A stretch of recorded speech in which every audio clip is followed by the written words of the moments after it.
আজকে আমি তৈরি করছি লাচ্ছা সেমাই দিয়ে খাজা। 1 চামচ ঘি নিয়েছি। ঘি নিয়ে এর মধ্যে দিয়ে দিচ্ছি লাচ্ছা সেমাই, লো আছে ভেজে নেব।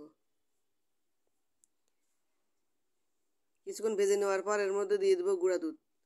1/2 কাপ পরিমাণে গুঁড়া দুধ দিয়ে দিচ্ছি। আমি 1/2 কাপ পরিমাণে গুঁড়া দুধ দিয়ে দিয়েছি। একবার লো আছে তৈরি করে নেব।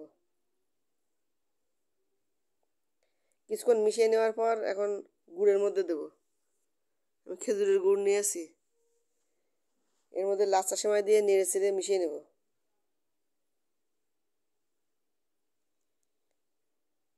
একবার আঠালো করে মিশিয়ে নিচ্ছি। এখন কিছুক্ষণ ধরে মিশিয়ে নেওয়ার পর আমি ছাঁচে দিয়ে শেপ দিয়ে নেব। আমি শেপ দিয়ে নিয়েছি।